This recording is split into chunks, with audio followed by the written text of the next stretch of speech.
हमने भी पढ़ा था इनिशिएशन कैसे होता है। मैंने आपको बताया था डबल हेलिकल स्ट्रक्चर है।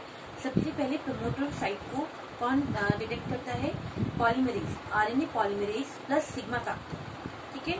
वो मिलकर क्या करेंगे, पूरे डीएनए में कहाँ पर प्रमोटर है उस प्रमोटर पर जाके बाइंड हो जाएंगे। देन वहां पर मैंने आपको बताया था जो आपका सिग्मा फैक्टर है या आपका जो ये आरएनए पॉलीमरेज है ये 6 यूनिट से मिलकर बना है। तो अलग अलग यूनिट का अलग अलग फंक्शन है, जिसमें बीटा बीटा डैश क्या कर रही थी, अनबाइंडिंग की प्रोसेस करती है। एंड देन 1 बाय 1 न्यूक्लियोटाइड्स आकर बाइंड करते हैं। वहां तक हम पहुंच चुके हैं। इनिशिएशन का वही स्मॉल पार्ट मैंने यहाँ पर भी ड्रॉ किया है। देखिए ये डबल हेलिकल स्ट्रक्चर है डीएनए का। Then RNA polymerase enzyme with sigma factor कहाँ पर बाइंड करते हैं? प्रमोटर साइट पर बाइंड करेंगे। ये देखिए बाइंड करेंगे। उसके बाद ये आरएनए पॉलीमरेज की खासियत है कि वो अनबाइंडिंग करेगा लगभग 10 न्यूक्लियोटाइड्स की, इससे ज्यादा की वो नहीं करता। 10 न्यूक्लियोटाइड्स को उसने ओपन कर दिया। देन ये आपके न्यूक्लियोटाइड्स जो कि डीएनए पे प्रेजेंट है 1 बाय 1 क्या हो गए, न्यूक्लियोटाइड्स बाइंड करना स्टार्ट करेंगे। लगभग जैसे ही एक न्यूक्लियोटाइड बाइंड हो जाएंगे तो इनिशिएशन, नॉर्मली तो 2 न्यूक्लियोटाइड भी बाइंड हो जाते हैं तो इनिशिएशन की प्रोसेस वहीं कंप्लीट हो जाती है। लेकिन जैसे ही 1 बाय 1 आपके न्यूक्लियोटाइड बाइंड करेंगे, आप देखेंगे कि जो सिग्मा फैक्टर है वो डिसोसिएट हो जाएगा, क्योंकि उसका काम सिर्फ इनिशिएशन की प्रोसेस को स्टार्ट कराना था। और स्टार्ट होने के बाद सिग्मा फैक्टर खुद ही खुद क्या हो जाता है, डिसोसिएट हो जाता है। ये देखिए लगभग 7 to 8 न्यूक्लियोटाइड बाइंड करेंगे, सिग्मा फैक्टर डिसोसिएट हो जाएगा। जैसे ही सिग्मा फैक्टर डिसोसिएट होने लगता है और इनिशिएशन की प्रोसेस खत्म होने लगती है, धीरे धीरे जो बाइंडिंग है इनकी आपस में आरएनए और डीएनए के बीच, ठीक है, धीरे धीरे आप देखेंगे कि बाइंडिंग क्या होने लगती है, रिमूव होने लगती है और आरएनए इस तरह से बाहर आने लगता है।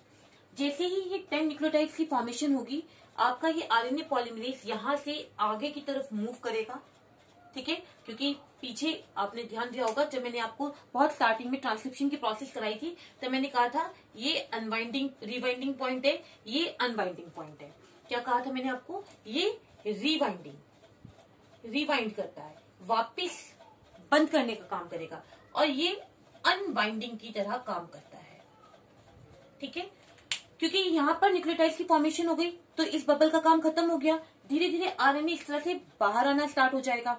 देन ये आरएनए आगे की तरफ मूव करेगा, नेक्स्ट 10 न्यूक्लियोटाइड्स को क्या करेगा, फर्दर मूव अनबाइंड करेगा।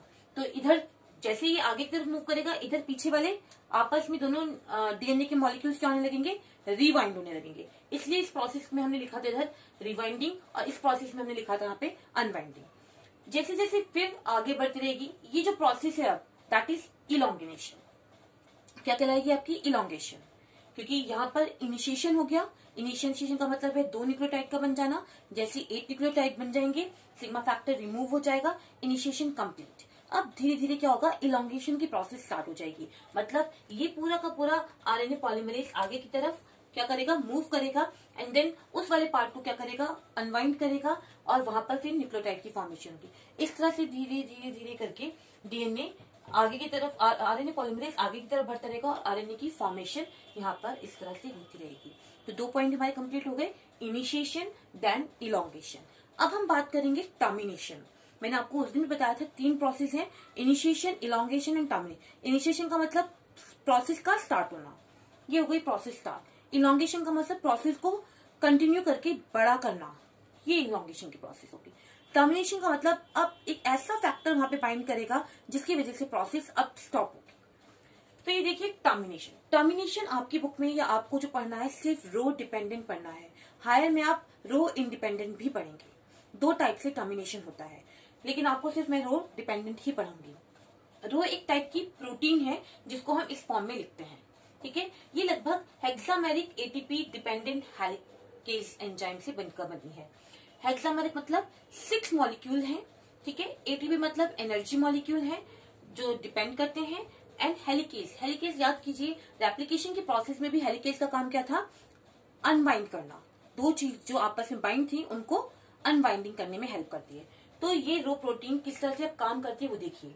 लगभग जैसे जैसे यहाँ पर आरएनए की फॉर्मेशन होती रहती है तो लगभग 70 न्यूक्लियोटाइड जब बनना स्टार्ट हो जाते हैं, बन जाते हैं या पहले, मतलब जहां पर प्रोसेस स्टॉप होनी है उससे 70 न्यूक्लियोटाइड पहले क्या होता है, रो प्रोटीन बाइंड कर जाती है आरएनए के साथ। मान लीजिए यहाँ पर प्रोसेस को स्टॉप होना है, तो यहाँ से यहाँ तक के जो न्यूक्लियोटाइड्स हैं लगभग 70 न्यूक्लियोटाइड्स समझिए रह गए हैं, ठीक है, बाइंडिंग होने। तो उस प्रोसेस से पहले आपकी रो प्रोटीन क्या हो जाएगी, वहां पर बाइंड हो जाएगी, ठीक है। देखिए 70 न्यूक्लियोटाइड से पहले कौन बाइंड हो गई, आपकी हेक्सामेरिक यूनिट रो प्रोटीन वहां पर बाइंड हो गई। रो प्रोटीन की खासियत है, क्योंकि मैंने बताया ये एटीपी डिपेंडेंट है, और एटीपी क्या देगी, एनर्जी देगी। जिस हिसाब से ये आपकी मूव कर रही है आरएनए, या आरएनए की फॉर्मेशन हो रही है, उससे भी तेजी से ये आगे की तरफ मूव करती है, जस्ट लाइक दैट। देखिए यहाँ पे मैंने शुरू में आपको सिर्फ ऐसे दिखाया है कि जस्ट स्टार्ट बाइंडिंग हुई है, देन धीरे धीरे ये इस आरएनए पर मूव कर रही है। एज कंपेयर आरएनए इतनी जल्दी फॉर्म भी नहीं होगा जितनी जल्दी ये क्या कर रही है, उस पर मूव कर रही है। धीरे धीरे मूव करी, लिखा ना, row move along RNA following RNA and then pose the termination, और जाकर कहां पर बाइंड कर देगी, जैसे ही ये जो बबल है, ये जो आरएनए का बबल है, जैसे ही ये वहां पर पहुंचेगी तो अब ये पोज करने, स्टॉप करने की प्रोसेस के लिए तैयार है। और आप देखेंगे ये जैसे ही आपके डीएनए पर बाइंड करेगी, स्टॉप कर देगी प्रोसेस को, क्योंकि हेलिकेज एंजाइम, मैंने आपको बताया था इसमें हेलिकेज एंजाइम है, वो आरएनए और डीएनए को क्या कर देंगे, अलग अलग कर देंगे। और आप देखेंगे धीरे धीरे सारे कंपोनेंट्स अलग हो जाएंगे। ये देखिए डीएनए अलग हो गया, आरएनए अपने आप में अलग हो गया, और पॉलीमरेज एंजाइम अपने आप में अलग हो गया, और सब अपनी अपनी प्लेस पर अगेन पहुंच जाएंगे और फर्दर नेक्स्ट प्रोसेस के लिए रेडी रहेंगे। इस तरह से टर्मिनेशन की प्रोसेस होती है। इन शॉर्ट एक बार दोबारा पूरा ट्रांसक्रिप्शन आपको एक्सप्लेन कर रही हूँ, बहुत ध्यान से सुनिएगा। ट्रांसक्रिप्शन की प्रोसेस में डबल हेलिकल स्ट्रक्चर में से कोई एक ही डीएनए का स्ट्रैंड क्या करेगा, ट्रांसक्रिप्शन की प्रोसेस करेगा। दूसरा स्ट्रैंड कोडिंग स्ट्रैंड होगा, जो कि बिल्कुल किसकी तरह है, आपके एमआरएनए की तरह होगा। दैट्स वाई वो ट्रांसक्रिप्शन की प्रोसेस को नहीं करेगा। सबसे पहले पूरे डीएनए में कौन से पार्ट पर जाके बाइंडिंग करके वहां से ट्रांसक्रिप्शन की प्रोसेस करनी है, ये काम आरएनए पॉलीमरेज का होता है। आरएनए पॉलीमरेज के साथ सिग्मा फैक्टर बाइंड होता है, और वो पूरे डीएनए में जहां पर प्रोमोटर साइट होगी, जहां से स्टार्ट करनी है ट्रांसक्रिप्शन की प्रोसेस, वो वहां जाके बाइंड करेगा, जस्ट लाइक दैट। देन यहाँ पर क्योंकि आरएनए पॉलीमरेज की अदर यूनिट्स प्रेजेंट हैं, वो क्या करेंगी, 10 न्यूक्लियोटाइड के डीएनए को अनबाइंड करेंगी, और 1 बाय 1 न्यूक्लियोटाइड यहाँ पर बाइंड होना स्टार्ट हो जाएंगे, जिसे हम बोलते हैं इनिशिएशन। जैसे ही 7 to 8 न्यूक्लियोटाइड बाइंड हो जाएंगे, आप देखेंगे जो सिग्मा फैक्टर है वो रिमूव हो जाएगा, बिकॉज उसका काम सिर्फ इनिशिएशन कराना होता है। वो इनिशिएशन करा के अपने प्लेस पर वापस चला जाएगा। धीरे धीरे जब 7 या 8 न्यूक्लियोटाइड बाइंड हो जाएंगे, ये आपस में क्या होने लगेंगे, रिमूव होने लगेंगे। मतलब ये जो बाइंडिंग हुई है डीएनए और आरएनए की, तो डीएनए और आरएनए की बाइंडिंग रिमूव होने लगेगी, और आरएनए बाहर की तरफ आने लगेगा। क्योंकि अब पॉलीमरेज यहाँ पे कर चुका है, आरएनए बना चुका है, दैट्स वाई ये पॉलीमरेज आगे की तरफ मूव करेगा। समझिए यहाँ पर था पहले पॉलीमरेज, अब पॉलीमरेज यहाँ आ गया है, तो यहाँ की अनबाइंडिंग करेगा और न्यूक्लियोटाइड की फॉर्मेशन करना स्टार्ट करेगा, दैट इज इलॉन्गेशन। टर्मिनेशन में रो प्रोटीन काम करती है। रो प्रोटीन हेक्सामर यूनिट से मिलकर बनी है, एटीपी डिपेंडेंट है, और हेलिकेज एंजाइम के साथ प्रेजेंट है। आपकी ये जो रो प्रोटीन है, इसकी खासियत है ये एमआरएनए पर बाइंड करती है। और कब बाइंड करती है, जब उसे लगता है कि अब टर्मिनेशन पॉइंट आने वाला है, उसके 7 न्यूक्लियोटाइड से पहले ये रो प्रोटीन एमआरएनए के साथ बाइंड कर जाएगी, जस्ट लाइक दैट। ये और तेजी से, क्योंकि इसके पास एटीपी मॉलिक्यूल है, एनर्जी मॉलिक्यूल है, ये आरएनए से भी तेजी से क्या करने लगती है, इस आरएनए पर मूव करना स्टार्ट कर देती है। ये देखिए मूव करना स्टार्ट कर दिया। धीरे धीरे जैसे ही जहां पर बबलिंग ओपन हुई है या अनबाइंडिंग हुई है, जैसे ही ये प्रोटीन वहां पहुंचेगी, तो आप समझिए टर्मिनेशन पॉइंट या स्टॉप पॉइंट आ गया है।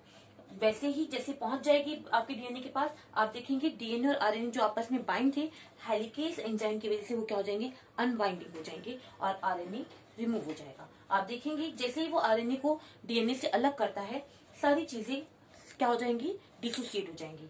डीएनए डिसोसिएट हो गया, एमआरएनए डिसोसिएट हो गया, एंड देन पॉलीमरेज एंजाइम भी डिसोसिएट हो जाएगा। इस पूरी प्रोसेस को हम बोलते हैं ट्रांसक्रिप्शन प्रोसेस। 3 स्टेप में है, initiation, elongation and termination. I hope आप लोगों को विद डायग्राम इस चीज को समझना इजी होगा। ठीक है, थैंक यू क्लास।